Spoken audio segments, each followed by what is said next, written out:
বিসমিল্লাহির রহমানির রহিম। আমার প্রিয় শিক্ষার্থীরা, জাতীয় বিশ্ববিদ্যালয়ের এই অনলাইন ভিডিও ক্লাসে আমি তোমাদেরকে আমার অভিবাদন এবং শুভেচ্ছা। আসসালামু আলাইকুম। আশা করি তোমরা সবাই খুব ভালো আছো এবং খুব ভালোভাবে এই ক্লাসটা উপভোগ করবে, সেই প্রত্যাশা রেখে আমি আমার আজকের ক্লাস এর যাত্রা শুরু করছি।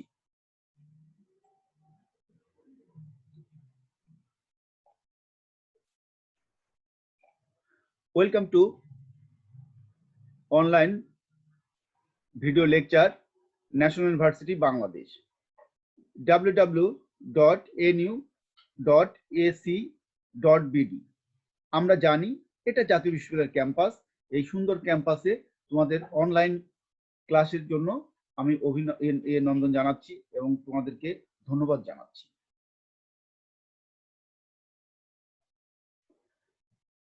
Welcome to the National University online class. During this pandemic, I feel proud to be the part of National University online video class lecture as a resource person. এই ক্যাম্পাসটা তোমরা ইতিমধ্যে দেখেছো।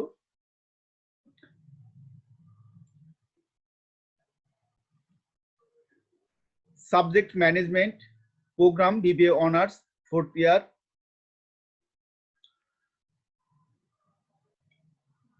Name of course, course code 2426-15. Name of course, Bangladesh Economy. Lecture number 12. Title of the lecture, Economic Planning in Bangladesh. Presented by Nurul Alam, Associate Professor, Management, Government Edward College, Pabna. Government Edward College, Pabna, Nur 91 pub@gmail.com। লাল সবুজের বাংলা, এই বাংলায় যে স্বাধীনতা অর্জিত হয়েছে সেই লাল সবুজের পতাকায় মহান বীর মুক্তিযোদ্ধাদের প্রতি সশ্রদ্ধ সালাম এবং ভালোবাসা এবং গভীর শ্রদ্ধা, বিনম্র শ্রদ্ধা রেখে আমার ক্লাসের যাত্রা শুরু করছি। দিস ইজ নুরুল আলম, এটা হচ্ছে আমি।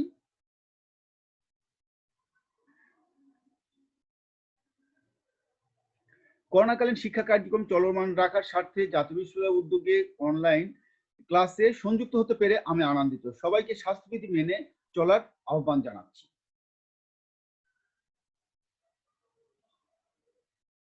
শিখন ফল।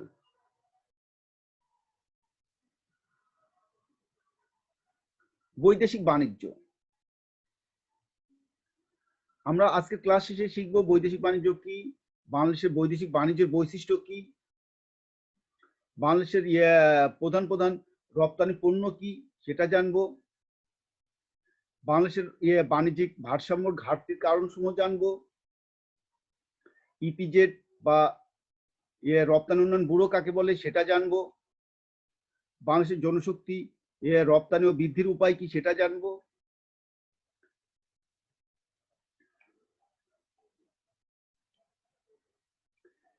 এটা কি তাহলে একটা পোর্ট, আমাদের চিটাগাং পোর্ট। দেখো এটা সমুদ্রে, এই যে বিভিন্ন জাহাজে মাল আসছে, মালগুলো আনলোড করছে। ইম্পোর্ট এক্সপোর্ট, জাহাজে মাল যাচ্ছে, তাহলে এটা কি হতে পারে? এটা কি হতে পারে? বাংলাদেশের বৈদেশিক বাণিজ্য। এই বৈদেশিক বাণিজ্য আমরা বুঝতে পারছি, তাহলে বৈদেশিক বাণিজ্য নিয়ে আজকে আমরা আলোচনা করব। এই বৈদেশিক বাণিজ্য নিয়ে আমরা আলোচনা করব।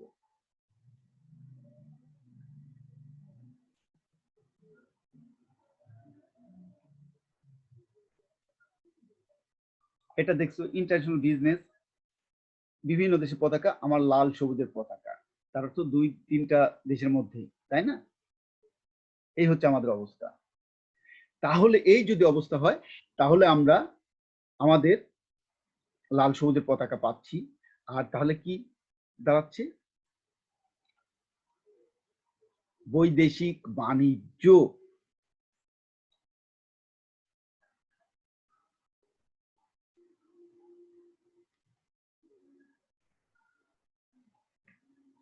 দুই বা ততোধিক সার্বভৌম দেশের মধ্যে দ্রব্য সামগ্রী ও সেবার আদান প্রদান বা আমদানি রপ্তানিকে বৈদেশিক বাণিজ্য বলে।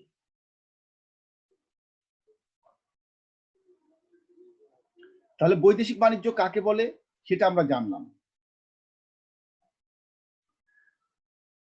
বৈদেশিক বাণিজ্য কি? দুই বা ততোধিক সার্বভৌম দেশের মধ্যে দ্রব্য সামগ্রী ও সেবা আদান প্রদান, আমদানি রপ্তানিকে বৈদেশিক বাণিজ্য বলে।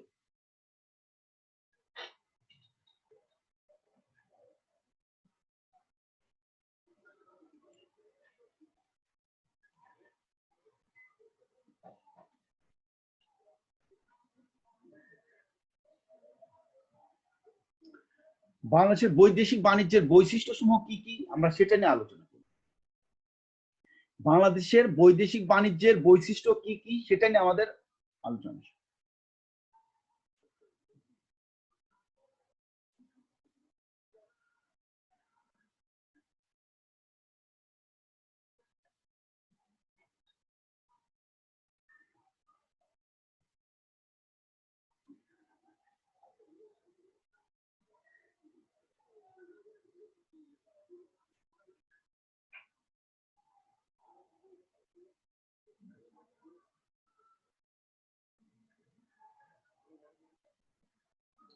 আমদানি নির্ভরতা। আমদানি নির্ভরতাটা কি?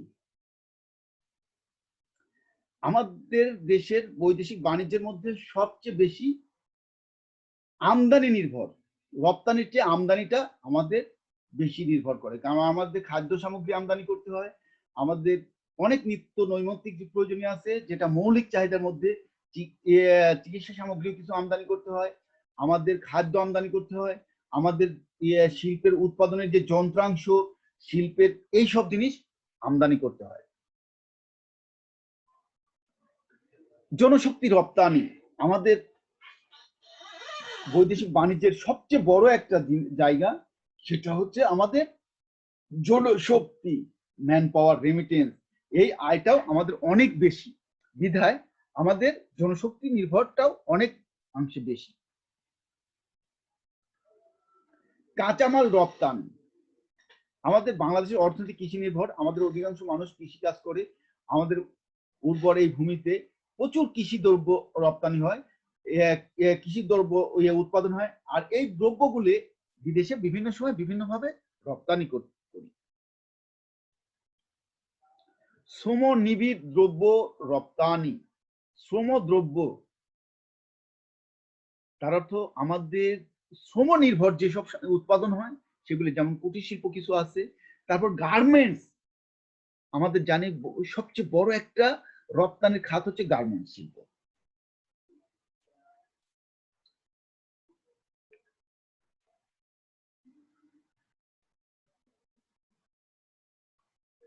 এই শ্রমনিবিড় দ্রব্য আমাদের রপ্তানি করতে হয়।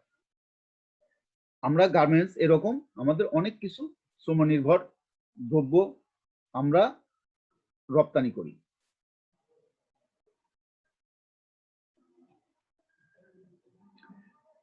রপ্তানি বাজারের সংকীর্ণতা, রপ্তানি বাজারের সংকীর্ণতা, আমাদের রপ্তানি বাজারের সংকীর্ণতা কি কি সেটা আমরা জানি, যে আমাদের কৃষি পণ্য বা আমাদের বিভিন্ন ধরনের দ্রব্য সামগ্রী, যে দ্রব্য সামগ্রী আমরা সহজে মার্কেটিং করতে পারি না, সহজে বাজারজাতকরণ করতে পারছি না, এটার সংকীর্ণতা আমাদের থেকেই যাচ্ছে। আর এই সংকীর্ণতার কারণে আমরা রপ্তানিতেও পিছিয়ে আছি। আর এই পিছিয়ে থাকার কারণে আমাদেরকে অনেক একটা কৃষি পণ্য রপ্তানির থেকে আমরা পিছিয়ে আসি, বিধায় আমাদেরকে থাকতে হচ্ছে। রপ্তানিতে শিল্পজাত পণ্যের অবদান বৃদ্ধি, আমরা ক্রমেই আমাদের যে সময় একসময় সোনালী পাট ছিল সেটার মার্কেট হারানোর পর আমরা রপ্তানিতে, যেমন আমরা অলরেডি যদি 80-র দশক থেকে শুরু করে আজ অবধি পর্যন্ত স্বাধীনতার পর আমরা আমাদের শিল্পজাত দ্রব্য অনেক বৃদ্ধি পেয়েছে। এই শিল্পজাত দ্রব্যের বৃদ্ধির ফলে আমরা আমাদের রপ্তানিতে অনেক অবদান রাখতে পারছি। শিল্পজাত মূলধনী পণ্য আমদানি। মূলধনী পণ্যটা কি? আমরা জানি যে শিল্পের যন্ত্রপাতি, মেশিনারিজ এরকম জাতীয়কে শিল্পজাত বা মূলধনী বলা হয়েছে।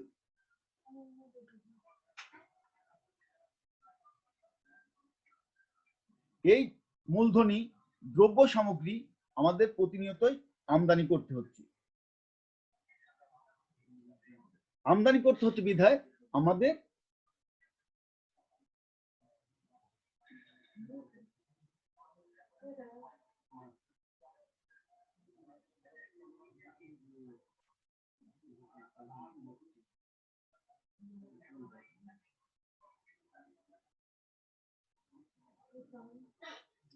খাদ্যশস্য আমদানি।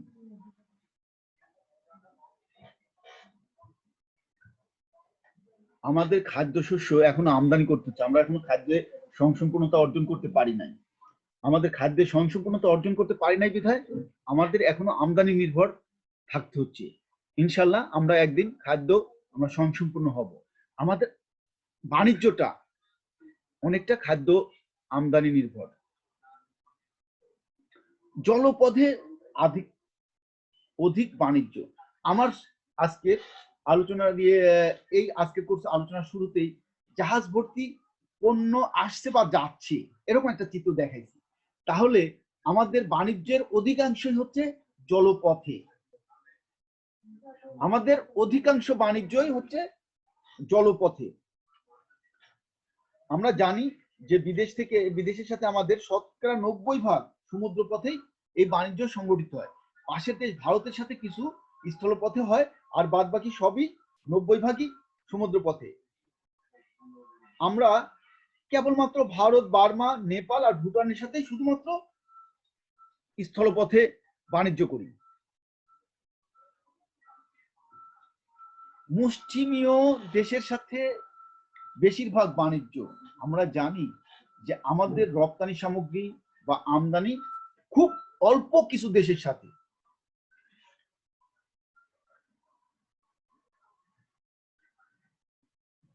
আমাদের জানি যে আমাদের বাণিজ্য ভারত, যুক্তরাজ্য, যুক্তরাষ্ট্র, জার্মানি, কানাডা, ভারত বা চীনের সাথেই আছে, আর অধিকাংশ দেশের সাথে আমাদের বাণিজ্য নাই।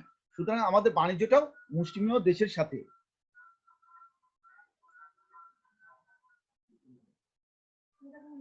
প্রচলিত পণ্যের অবদান হ্রাস।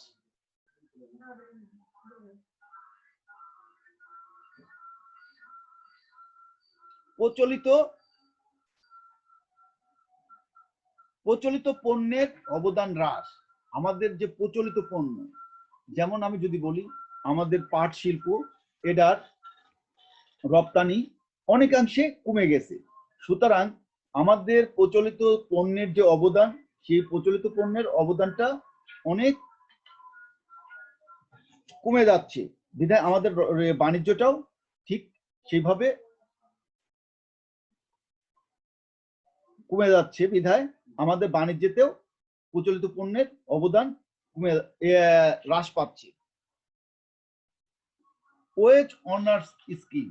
আমরা জানি আমাদের দেশে এফডিআই, ফরেন ডিরেক্ট ইনভেস্টমেন্ট, এই যে বিষয় যে বিদেশ থেকে আমাদের বেশ কিছু বিদেশিরা এই দেশে বিনিয়োগ করছে, তারা তাদের মুনাফা অর্জনের জন্য তাদের যদি আমরা ওয়েজ অনার্স স্কিমটা চালু করতে পারি বা সেটা যদি আমাদের আবার পুনরায় বিনিয়োগ করতে পারে, তাহলে আমাদের দেশের অর্থনৈতিকটা আরো চাঙ্গা হবে। বিধায় আমাদের যদি এই স্কিমটা হয়, বৈদেশিক বাণিজ্য আরো বৃদ্ধি পাবে।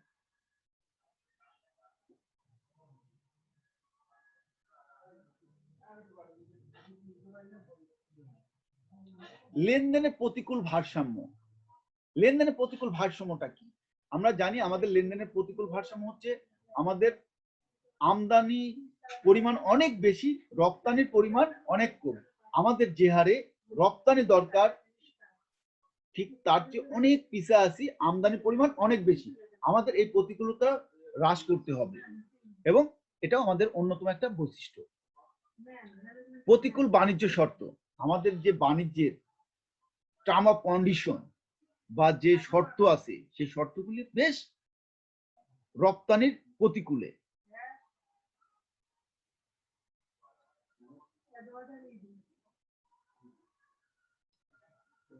একটা খুব সুন্দর একটা জিনিস দেখাচ্ছি, যে দেখো, export goods, garments, knitwear, agriculture product, frozen food, fish and sea food, jute and jute goods, leather. দেখো, এটা আমাদের গার্মেন্ট সেক্টর, এটা আমাদের পাট, এটা কাঁচামাল। আবার এটাও দেখছি পাটজাত দ্রব্য। এই যে দেখো, সামুদ্রিক মাছ, লেদারের গুডস, খাদ্যশস্য, এক্সপোর্ট গুডস। এই যদি অবস্থা হয় তাহলে আমাদের এখন এখানে কি কি বিষয়গুলো আছে, কি কি দ্রব্য আছে, আমরা এটা বুঝতে পারছি। এক্সপোর্ট গুডস, এই যদি এক্সপোর্ট গুডস হয় তাহলে আমাদের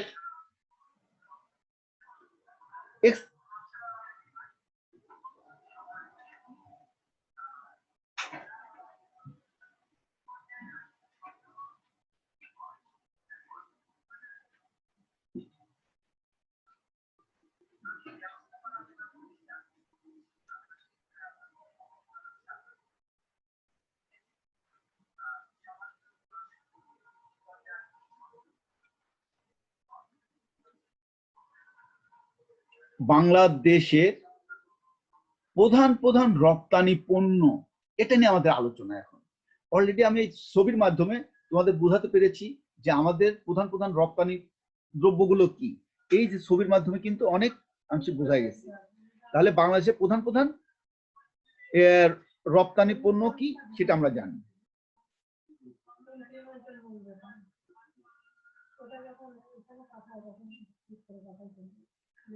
সুন্দর একটা জিনিস, একটা জিনিস দেখো, breakdown of Bangladesh export for 2015-16, মানে 2015-16 সালের আমাদের যে রপ্তানি দ্রব্য হয়েছে তার একটা, যে টোটাল রপ্তানি হয়েছে তার একটা চিত্র। তার মধ্যে এই 84.0%, তার অর্থ 80% কি আকাশি রং। এই আকাশি রংটা কি? রেডিমেড গার্মেন্টস, তার অর্থ তৈরি পোশাক। একটা জিনিস চিন্তা করো, যে টোটালটা যদি একটা চিত্র হয়, যে আমার টোটাল অংশ, এই টোটাল অংশের মধ্যে 84% কি রপ্তানি করতেছি? তৈরি পোশাক। তারপরে আছে কি? জুটস ম্যানুফ্যাকচার, এটা কি কালার? খয়েরি কালার। এটার পরিমাণ খুব কম, 2.9%। তার তো 2.9% হচ্ছে জুট ম্যানুফ্যাকচার। তাহলে আমার চিত্রটা কি বুঝতে পারছো? এরপরে আসি ফিশ। ফিশ কি আছে দেখো, এটা আরো কম পরিমাণ, 1.8%। 1.8%। তারপর লেদার অ্যান্ড লেদার ম্যানুফ্যাকচার 3.3%, এটা একটু বেশি। হোম টেক্সটাইল, হোম টেক্সটাইল হচ্ছে 1.7%। এরপরে র জুটস মানে কাঁচামাল, সেটার পরিমাণ 0.6%। তারপর পেট্রোলিয়াম অ্যান্ড পেট্রোলিয়াম প্রোডাক্টস, সেটা কি আমরা আলোচনায় ডিটেলস যাব যে সেটা কি ধরনের দ্রব্য আমরা রপ্তানি করছি। সেটার পরিমাণ 0.1%। টেরিটাওয়াল, টেরিটাওয়াল আছে 2%। বাইসাইকেল আছে 0.3%। এই যে বিষয়। এরপরে আমরা আছে কি আছে, যে ফার্মাসিউটিক্যালস প্রোডাক্ট আছে, হ্যান্ডিক্রাফটস আছে, টি আছে, ফার্টিলাইজার আছে, এন্ড আদার্স আছে। আদার্স হচ্ছে কত? বিভিন্ন ধরনের 4.9%। এই হচ্ছে আমাদের টোটাল রপ্তানির একটা চিত্র 2015-16 অর্থ বছরের। সোর্স হচ্ছে বাংলাদেশ ব্যাংক। এই বাংলাদেশ ব্যাংকের যদি এই সোর্স থেকে আমরা আমাদের আলোচনায় যাই যে আমাদের প্রধান প্রধান রপ্তানি দ্রব্য কি কি আছে সেটা আমরা দেখি।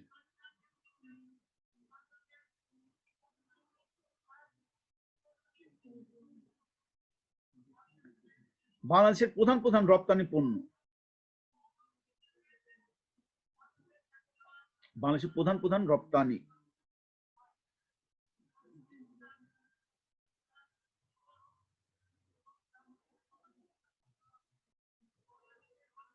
বাংলাদেশের প্রধান প্রধান রপ্তানি পণ্য, বাংলাদেশের প্রধান প্রধান রপ্তানি পণ্য কি কি আছে সেটা আমরা যাই এবার আলোচনা করি।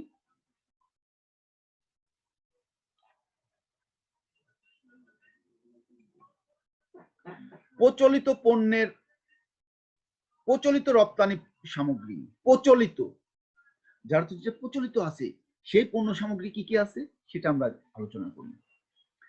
কাঁচা পাট, কাঁচা পাট আমরা রপ্তানি করি, যেটার পরিমাণ দেখছি আমরা, যেটার পরিমাণ অল্প হোক কিন্তু সেটা যদি আমরা প্রক্রিয়া করে রপ্তানি করতে পারি আরো উন্নত করতে পারবো এবং আরো বৈদেশিক মুদ্রা অর্জন করতে পারি, কিন্তু আমরা কাঁচা পাট সরাসরি রপ্তানি করে থাকি।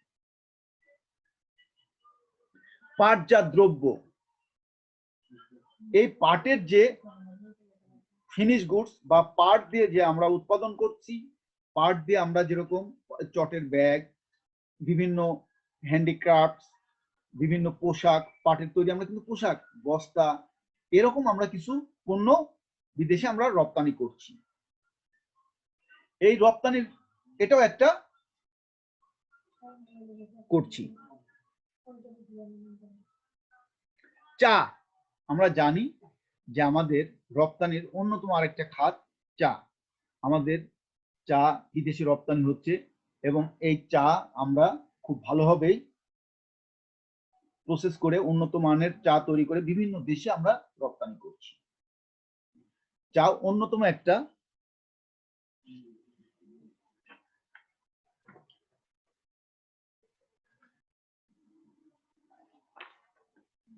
আমি চায়ের একটা পরিসংখ্যান দিই যে আমরা 2012 রপ্তানি আয় প্রায় $3 মিলিয়ন আমরা চায়ের রপ্তানি আয় করতে পেরেছি। আমরা ওই সময় 60.67 মেট্রিক টন চা উৎপাদন করে রপ্তানি করছি।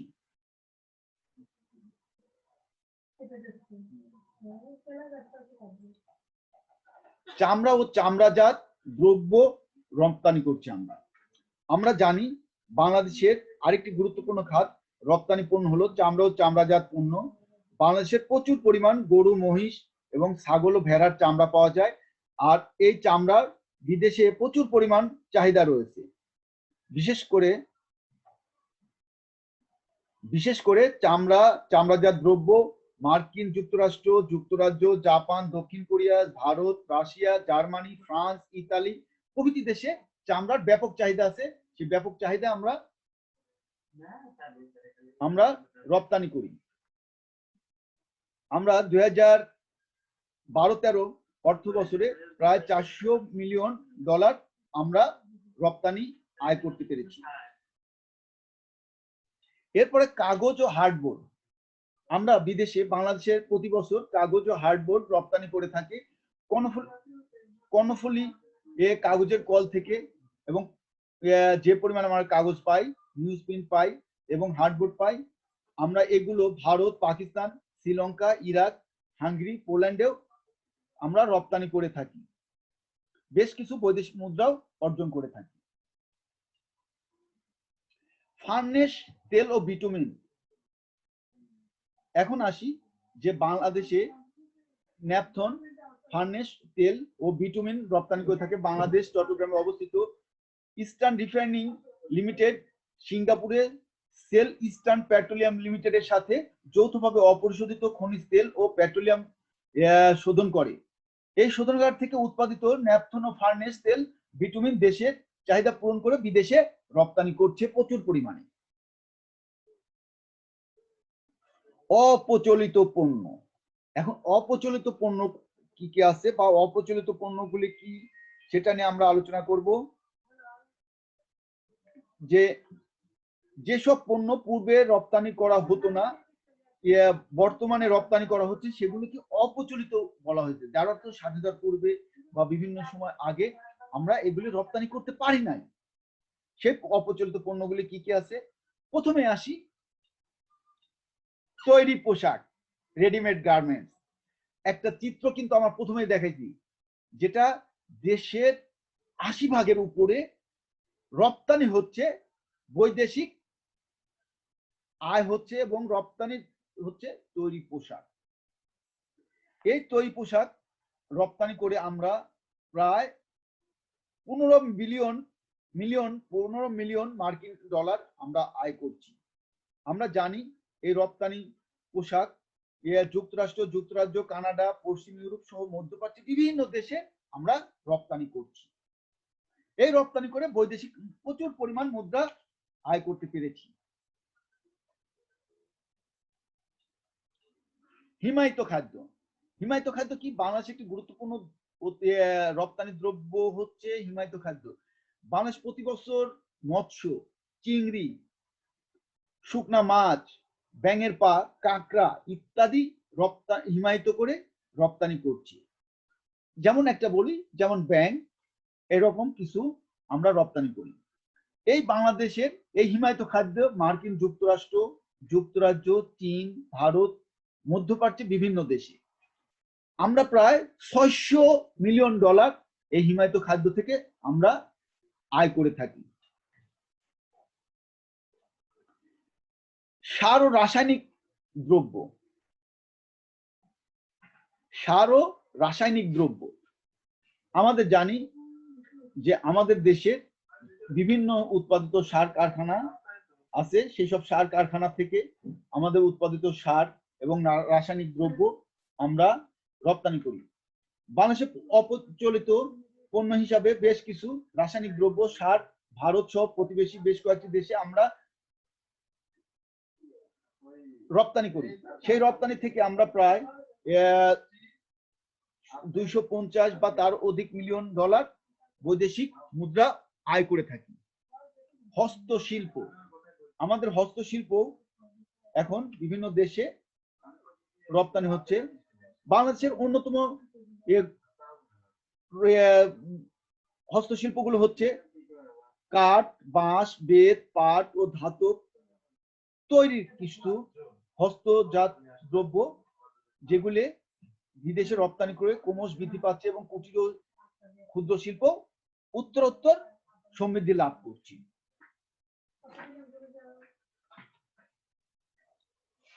কৃষি পণ্য, আমরা জানি যে কৃষি পণ্য আমরা বিদেশে রপ্তানি করি। আমি খুব গুরুত্বপূর্ণ একটা তথ্য দেই তোমাদের, যে দেখো বাংলাদেশের সাতক্ষীরা এবং চাঁপাইনবাবগঞ্জ, রাজশাহী অঞ্চলের আম এখন আমাজন কিনে নিয়ে তারা বাজারজাতকরণ করছে। তাহলে আমাদের কৃষিজাত পণ্য কত উন্নত বা কত রপ্তানিতে সমৃদ্ধি লাভ করছে এটা বুঝতে পারছি। আমরা মধ্যপ্রাচ্যে সব বিভিন্ন দেশে আমাদের কাঁচা সবজিও রপ্তানি হচ্ছে। তাহলে আমরা সহজে বুঝতে পারছি আমাদের কৃষির উপখাত, ডেইরি ফার্মে পোল্ট্রি ফার্মের মুরগিও বিদেশে রপ্তানি হচ্ছে।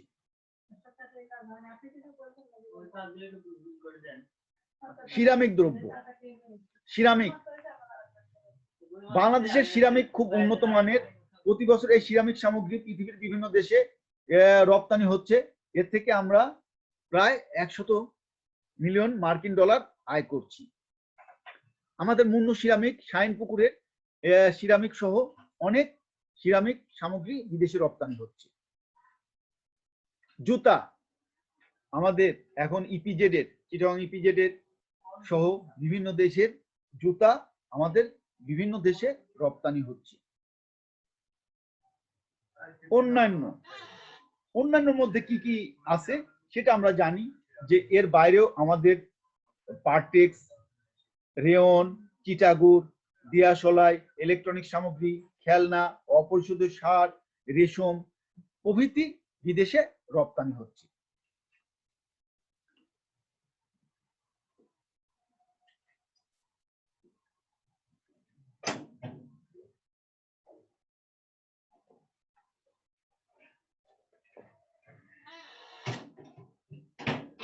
আরেকটা জিনিস, খুব গুরুত্বপূর্ণ জিনিস আলোচনা, যে বাংলাদেশে বাণিজ্যের ভারসাম্যের ঘাটতির কারণ,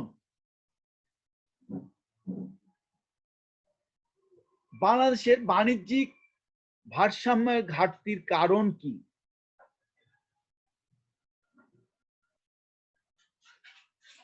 বাংলাদেশের বাণিজ্যিক ভারসাম্যের ঘাটতির কারণ কি সেটা আমরা এবার একটু আলোচনা করে আসি, যে বাংলাদেশের বাণিজ্যিক ভারসাম্যের ঘাটতির কারণ।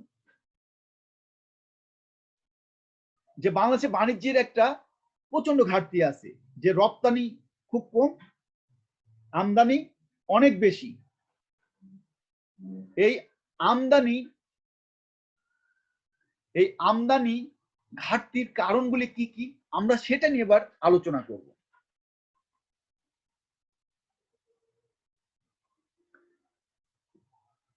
প্রথমে আসি স্বাধীনতা যুদ্ধের ধ্বংসলীলা। এই দেশ দীর্ঘ 9 মাস যুদ্ধের সময় তারা আমাদেরকে 30 লক্ষ মা বোনের ইজ্জত নিয়ে এবং শহীদ মানুষকে শহীদ হওয়ার মাধ্যমে তারা থেমে থাকেনি। আমাদের বিভিন্ন স্থাপনা আমরা জানি, যে আমরা পাকশি যে হার্ডিং ব্রিজ, এটাও আমাদের ধ্বংস হয়েছে, এবং তাদের যে ধ্বংসলীলা, বিভিন্ন শিল্প প্রতিষ্ঠান, বিভিন্ন ঘর বাড়ি, রাস্তাঘাট ভেঙে চুরে তছনছ করছে, সেটাও আমাদের বাণিজ্যিক ঘাটতির অন্যতম একটা কারণ। পাট ও পাটজাত দ্রব্যের যে চাহিদা ছিল সেটা হ্রাস পেয়েছে। আমরা জানি যে স্বাধীনতার আগে আমাদের পাকিস্তান দীর্ঘ 24 বছর এদের শাসন করার মাধ্যমে আমাদের যে পাটজাত দ্রব্য, পাটজাতের যে চাহিদা, সেটা বিশ্বে আমরা আমাদের বাণিজ্যের গুরুত্ব হারিয়েছি, এবং আমরাও সেই অবস্থান আর ফিরে আনতে পারিনি।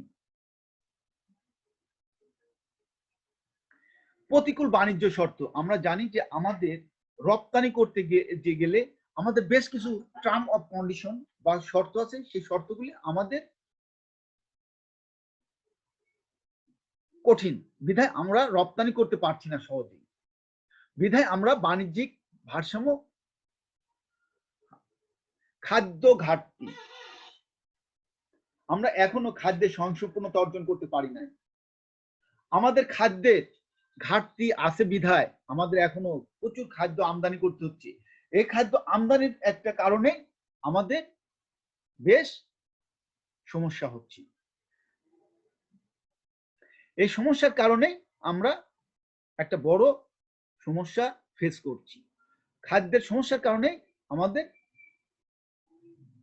প্রচুর খাদ্য আমদানি যেহেতু করতে হয়, বিধায় রপ্তানির সাথে অনেক পার্থক্য থেকে যাচ্ছে।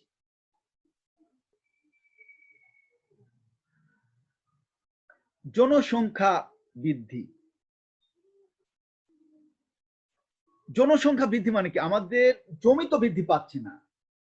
আমরা যে সময় 1971 সালে 7 কোটি মানুষ ছিল, আর আজকে 16 কোটি মানুষ, 17 কোটি মানুষ। এই 16 বা 17 কোটি মানুষের খাদ্যের জমির পরিমাণ বাড়েনি, বাট খাদ্য উৎপাদন বেড়েছে, কিন্তু তারপরেও তো জনসংখ্যা বৃদ্ধি পেয়েছে, যার ফলে খাদ্য ঘাটতি থাকছে, বিভিন্ন দ্রব্য চাহিদা হচ্ছে।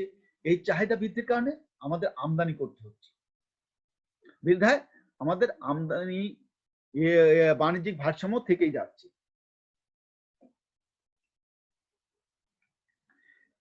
আমাদের নিত্য প্রয়োজনীয় ভোগ্য পণ্যের আমদানি, আমাদের প্রত্যেক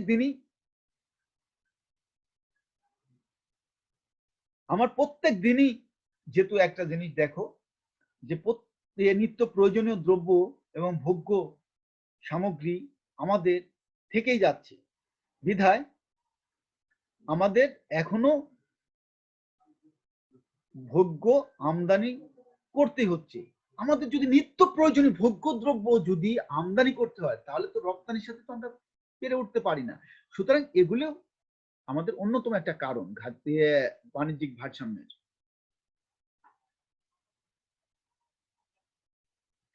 খনিজ পদার্থের আমদানি, আমরা জানি যে আমাদের পেট্রোলিয়াম জাতীয় জিনিস, আমাদের যে কারখানা বা পরিবহন, এর সবচেয়ে যেটা জিনিস দরকার খনিজ পদার্থ। আমাদের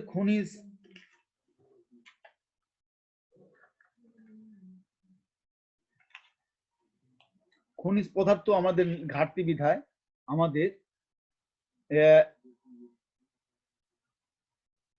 পদার্থের আমদানি করতে হচ্ছে।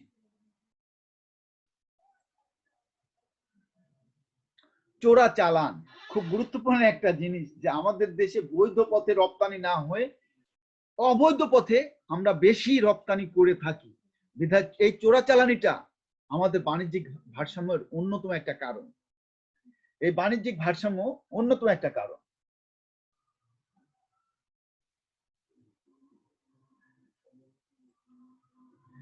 বিলাসবহুল দ্রব্য আমদানি, আমরা আর্থিকভাবে যেই একটু স্বাবলম্বী হই, আমরা বিলাসিতা অর্জন করি, আর বিলাসিতা অর্জন করি বিধায় আমাদের আমদানি করতে হয়। আমরা একটা সহজ কথা বলি, যে আমরা এখনো বিদেশি পোশাকের উপর নির্ভর করতে চাই।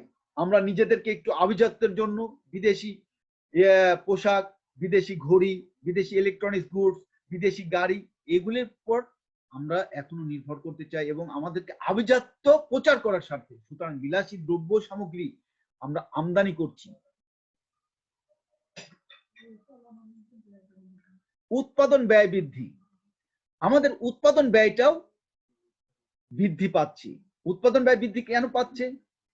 আমরা এখনো প্রযুক্তিতে যে আধুনিক প্রযুক্তি সেটা এখনো ব্যবহার করতে পারি না, বিধায় আমাদের প্রযুক্তি, যে অত্যাধুনিক প্রযুক্তির কলকারখানা বা যন্ত্রাংশ আমরা ব্যবহার করতে পারি না, উন্নত কাঁচামাল ব্যবহার করতে পারছি না, বিধায় আমাদের উৎপাদন ব্যয় বৃদ্ধি পাচ্ছে।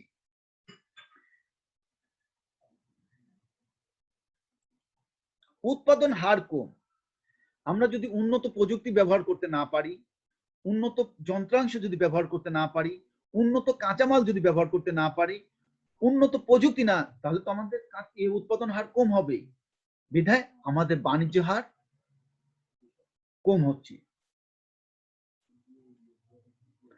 রপ্তানি পণ্যের মান নিম্ন, আমরা সহজ একটা কথা বলি, যে আমরা এই যে গত 2-3 বছর, সহজ একটা উদাহরণ তোমাদেরকে দিচ্ছি, যে আমাদের যে কুরবানির চামড়া, কুরবানির পশুর যে চামড়া, সেটার দাম অনেক কমে গেছে। এটার কারণ এই চামড়া যে প্রক্রিয়াজাতকরণ করে রপ্তানি করা, সেটার মান আমরা হারিয়েছি, সেটার বাজার আমরা হারিয়েছি, আমরা পাটজাত দ্রব্যের বাজার হারিয়েছি, বিধায় আমাদেরকে কি হচ্ছে, সেই সব বাজারগুলো আমরা হারিয়েছি, বিধায় আমাদের পণ্যের মান কম, এই জন্য আমাদের রপ্তানির মানও কমে গেছে, বিধায় আমাদের রপ্তানি কম হচ্ছে, রপ্তানি মান নিম্নমানের, এই জন্য বাণিজ্যের ঘাটতি হচ্ছে। সুদ ও ঋণ পরিশোধ, সুদ ও ঋণ পরিশোধ, আমরা প্রচুর অর্থ ঋণ নিচ্ছি, বিভিন্ন উন্নয়ন প্রকল্পে আমরা ঋণ নিচ্ছি, তার ঋণের অর্থ সুদের জন্য পরিশোধ করতে আমাদের প্রতিনিয়তই বিভিন্ন দ্রব্য আমদানি করতে হচ্ছে। তারা আমাদের ঋণ দিচ্ছে, কিন্তু টার্ম অফ কন্ডিশন দিচ্ছে যে তোমাদের এই দ্রব্যগুলো আমদানি করতে হবে।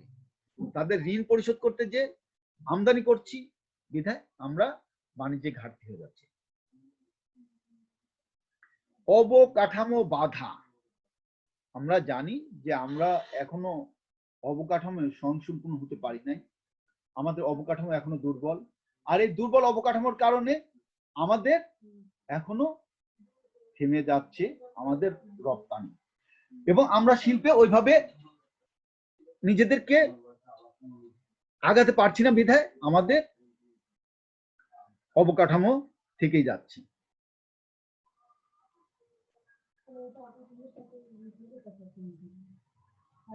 ইপিজেড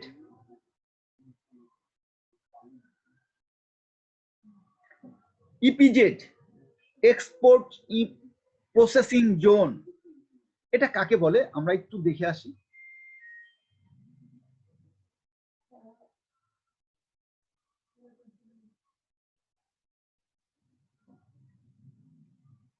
রপ্তানি প্রক্রিয়াকরণ অঞ্চল বা এক্সপোর্ট প্রসেসিং জোনকে সংক্ষেপে ইপিজেড বলে। তাহলে ইপিজেড কি আমরা একটু বুঝতে পারলাম, এটা আরেকটু ব্যাপকভাবে যাই। ইপিজেড হলো দেশের ভিতরে একটি শিল্প এলাকা যেখানে বিশেষ সুবিধাপ্রাপ্ত ও শুল্কমুক্ত সংরক্ষিত এলাকা শুধুমাত্র রপ্তানির উদ্দেশ্যে শিল্প প্রতিষ্ঠান স্থাপন করা হয়। এখানে একটা জিনিস বোঝো যে একটি এলাকা যেখানে বিশেষ সুবিধাপ্রাপ্ত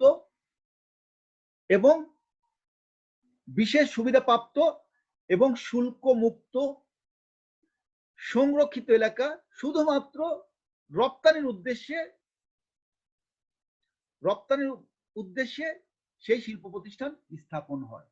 তার অর্থ কি দাঁড়াচ্ছে, ইপিজেড কি একটা নির্দিষ্ট এলাকা যেখানে সরকার বিশেষ সুবিধা প্রাপ্ত এবং শুল্কমুক্ত এরিয়া শুধুমাত্র রপ্তানির উদ্দেশ্যে যে শিল্প প্রতিষ্ঠান গড়ে ওঠে সেটাই ইপিজেড। রপ্তানি উন্নয়ন ব্যুরো, একটা সহজ একটা হিসাব যে রপ্তানি উন্নয়ন ব্যুরো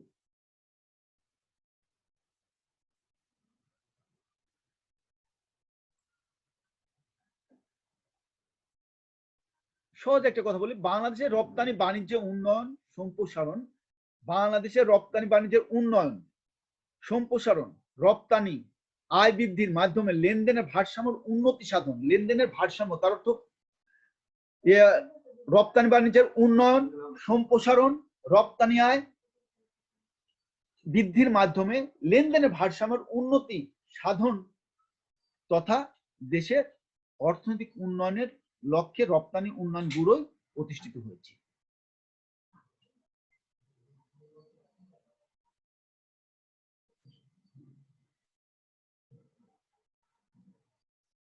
বৈদেশিক বাণিজ্যের অন্যতম একটা খাত জনশক্তি। এখন আসি বাংলাদেশের জনশক্তি রপ্তানি বৃদ্ধির উপায় কি কি সেটা নিয়ে আলোচনা। প্রথম কথা যে ভাষা শিক্ষা, আমাদের মাতৃভাষা কি বাংলা, আমার বিভিন্ন দেশে যাইতে হচ্ছে, আমরা যদি আমাদের শ্রমশক্তির সবচেয়ে বড় একটা জায়গা মিডিল ইস্ট, সেখানে যেতে হলে আমাদের কি করতে হবে, আরবি ভাষা জানতে হবে। আমাদের আরেকটা চাহিদার আমেরিকা, ইউএসএ আমাদের দেশের আইটি, নার্স, ডাক্তার এরা নেবে। এবং আমরা এও জানি যে আমাদের আরেকটা দেশের বড় একটা খাত জাপান। এই যে জাপান, আমেরিকাতে যাইতে হলে ইংরেজি শিখতে হবে, জাপানে যেতে হলে জাপানি ভাষা শিখতে হবে। এই ভাষাগুলি যদি আমরা শিখতে পারি বা আমাদের মানুষকে যদি দক্ষ ভাষায় শিক্ষায় শিক্ষিত করতে পারি, তাহলে আমাদের কিন্তু এইসব অঞ্চলে বা এইসব দেশে আমাদের কিন্তু ভাষা শিক্ষার রপ্তানির একটা ভাষা শিক্ষায় শিক্ষিত জনশক্তি একটা রপ্তানি করতে পারবো এবং রপ্তানি জনশক্তি রপ্তানি বৃদ্ধি পাবে। এরপর প্রশিক্ষণ। এখন আমি যদি বলি যে ইউএসএ তে রপ্তানি আইটি, তবে অবশ্যই আইটি প্রশিক্ষণ প্রাপ্ত জনশক্তি আমাকে সেখানে রপ্তানি করতে হবে। আমরা যদি জাপানে নার্স পাঠাতে চাই তাহলে আমাদেরকে নার্স পাঠাতে হবে। তাহলে আমাদেরকে বিভিন্ন টেকনোলজিক্যাল বা টেকনিক্যাল বা প্রযুক্তি নির্ভর বা কারিগরি দক্ষতা শ্রমিক যদি আমরা পাঠাতে চাই তাহলে সেইভাবে তাদেরকে ট্রেন আপ করতে হবে, সেভাবে প্রশিক্ষণ দিতে হবে। সেই প্রশিক্ষণের মাধ্যমে আমাদের রপ্তানি বৃদ্ধি করতে পারি। সরকারি তৎপরতা বৃদ্ধি, যে এখানে শুধু আমাদের ভাষায় শিক্ষিত হলাম, প্রশিক্ষণ পাইলাম হলেই হবে না। সরকার বিভিন্ন দেশের সাথে সুসম্পর্কের মাধ্যমে আমাদের দক্ষ জনশক্তি, আমাদের শ্রমশক্তি সেই দেশে রপ্তানির জন্য সরকারের তৎপর হতে হবে। নিয়ম কানুন সহজীকরণ। আমরা একটা জিনিস জানি যে আমাদের বিদেশের জনশক্তি রপ্তানির ক্ষেত্রে অনেক জটিল নিয়ম কানুন আছে। এই জটিল নিয়ম কানুন গুলিকে আমাদের আরো সহজীকরণ করতে হবে। আমরা যদি আরো সহজীকরণ করতে পারি তবে আমাদের আরো রপ্তানি করা সম্ভব হবে এবং এই সহজ রপ্তানিকরণের মাধ্যমে আমরা আমাদেরকে আরো প্রশিক্ষণার্থী পাঠাতে পারবো।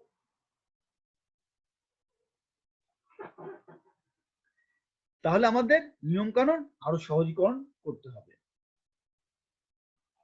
আদম ব্যাপারী নিয়ন্ত্রণ। আমি ছোট্ট একটা কথা বলি যে আমি সবিনয়ের সাথে এইসব অসাধু ব্যবসায়ীদের কথা বলছি এই জন্য যে ছোট্ট একটা কথা বলি, আমরা আমাদের দেশে অনেক ধর্মীয় অনুভূতিতে আঘাত হানে এরকম কিছু কাজ করে এই আদম ব্যাপারীরা। দেখো আমাদের হজ হজ নিয়ে যে প্রতি বছর বেশ বড় একটা অংশ তারা নিরাশ হয়। কেন নিরাশ হয়?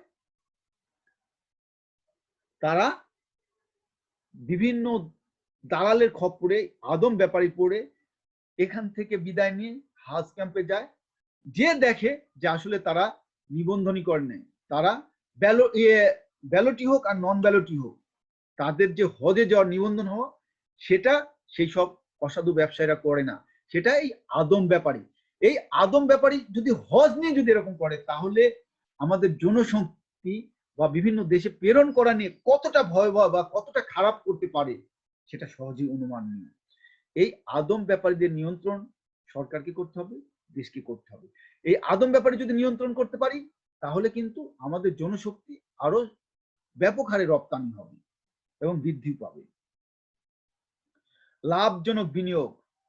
এই জনশক্তি যে একটা লাভজনক বিনিয়োগ বা বৈদেশিক মুদ্রা অর্জন করা সম্ভব, এটা আমাদের মধ্যে আরো ব্যাপক হারে সচেতন করতে হবে এবং বৈদেশিক মুদ্রা যে আমাদের অর্জন করা সম্ভব এবং আমরা যে অনেক আয় করতে পারবো সেটা আমাদেরকে জানতে হবে।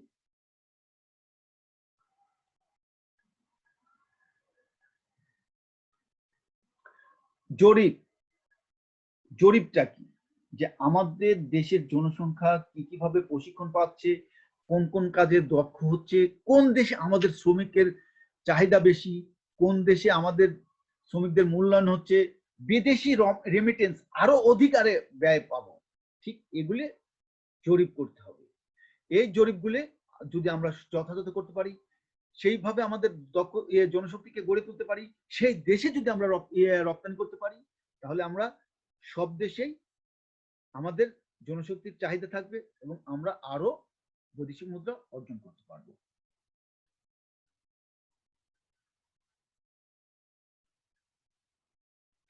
আন্তর্জাতিক সুসম্পর্ক।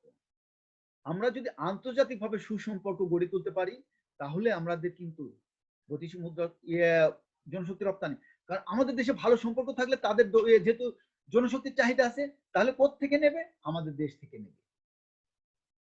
সহজ একটা হিসাব।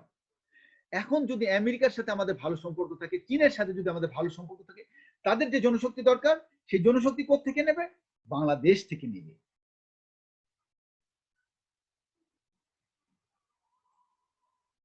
কর্মমুখী শিক্ষা প্রচলন। আমাদেরকে কর্মমুখী শিক্ষা প্রচলন করতে হবে এবং সেইভাবে আমরা কর্মমুখী শিক্ষা প্রচলন হলে আমরা সেইভাবে আরো সেই দেশে আমরা রপ্তানি করতে পারবো।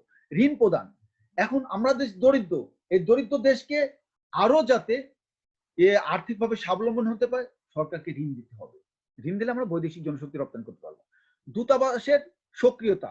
অবশ্যই দূতাবাসগুলিতে আরো সক্রিয়তা অর্জন করতে হবে। সরকারি সহযোগিতা বৃদ্ধি। সরকারকে আরো সহযোগী হতে হবে। অনেক সহযোগিতা আছে, আরো সহযোগিতা হবে এবং আরো সহযোগী হলে আরো জনসংখ্যা রপ্তানি হবে। এখন আসি বাংলাদেশের অর্থনীতিতে বাণিজ্যিক ব্যাংকের গুরুত্ব কি। বাণিজ্যিক ব্যাংকের কি কি গুরুত্ব সেগুলো আমরা জানি।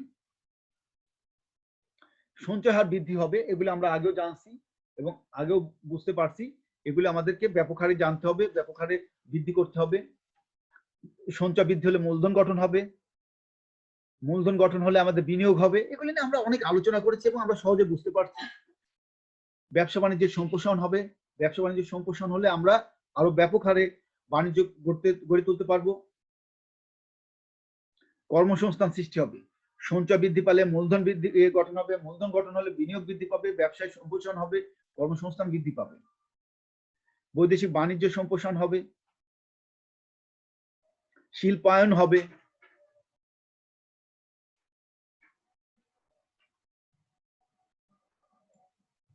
সেবা খাতের উন্নয়ন, সেবার যেসব খাতগুলি আছে সেই খাতগুলির উন্নয়ন হবে এবং বাণিজ্য ব্যাংক সেগুলি করে। কৃষি উন্নয়ন হবে, বার্ষিক উন্নয়ন কর্মসূচি বাস্তবায়ন হবে, এডিপি পরিকল্পনা বাস্তবায়ন করার জন্য দরকার। ঋণপত্র প্রচলন, সরকার বিভিন্ন সময় বিভিন্ন কারণে বাণিজ্যিক ব্যাংক ঋণপত্র প্রচলন করে থাকে। জীবনযাত্রার মান উন্নয়ন বাণিজ্যিক ব্যাংকের মাধ্যমে হয়। সরকারের ব্যাংকের কাজ, যেসব জায়গায় সরকারের বাংলাদেশ ব্যাংকের শাখা নেই সেগুলি বাণিজ্যিক ব্যাংক সরকারের ভূমিকা পালন করে, মূল্য স্থিতিশীলতা রাখে।